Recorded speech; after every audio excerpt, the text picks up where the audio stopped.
Hello, my name is Stacy Yoder, and for my low incidence disability report, I'm going to talk to you about optic nerve hypoplasia, also known as ONH.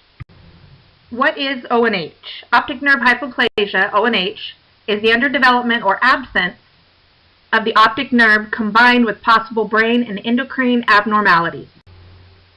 The effects on vision range from almost normal vision acuity to complete blindness. ONH may affect one or both eyes, so it would be unilateral or bilateral.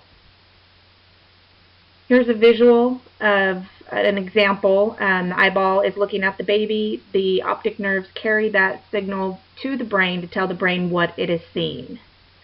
Another visual would be the camera would be the eyes, the monitor would be the brain, and the optic nerves would be the video output. And with ONH, the problem lies in the video output or optic nerves.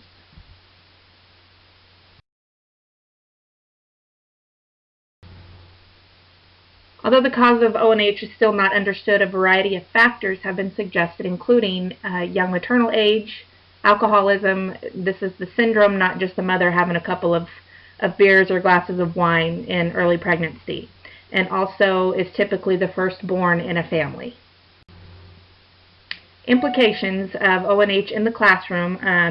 We have a minimal amount has been published regarding the learning characteristics most typically observed in children with ONH, but quite often they display delays that are not usually present in students with a diagnosis of blindness alone.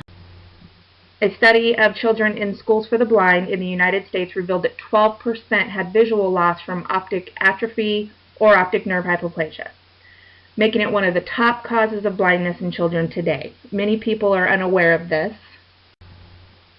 Here's a pie chart with statistical data showing of that 12%, a large portion is just mild loss at 40%, moderate loss is at 10%, but as you can see, severe or no vision at all accounts for 50%, which is a large portion of these students.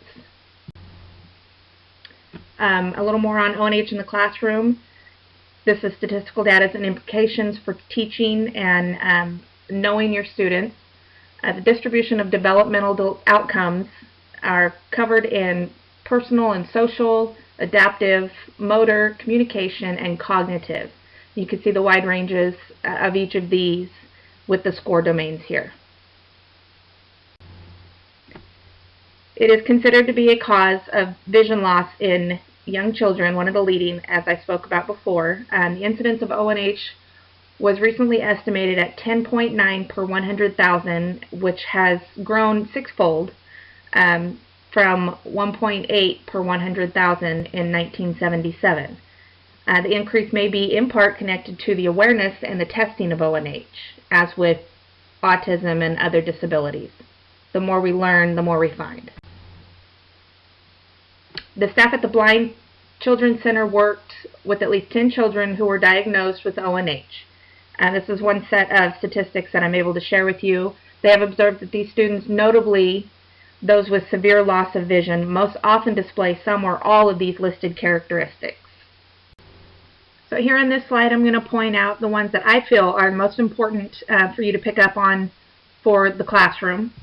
Moderate to severe delays in information processing, extreme tactical and auditory defensiveness, difficulty with transitions, which could be difficult for the high school age student, rigid adherence to routine, which could be difficult for any age, avoidance of social interaction and engagement, also difficult at any age, and profound distractibility, low muscle tone in many children with developmental delays in motor functioning, and atypical language development.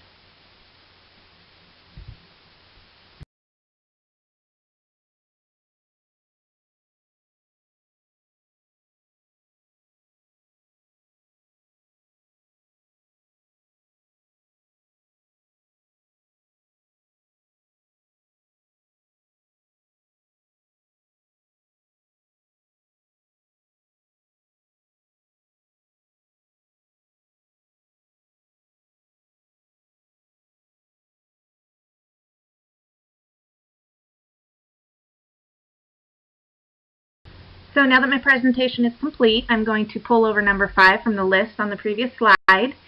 which is strong interest in rhythms and music, and introduce you to my very favorite ONH student, Megan Holt-Schulte. She is my niece, and at the time of this recording, she was 14 years old and absolutely loves to sing, and so I hope you enjoy her sharing her love of music. He looks up and says with a smile upon his face, "This is my temporary home, it's not where I belong. Windows and rooms that I'm passing through. This is just a stop on the way to where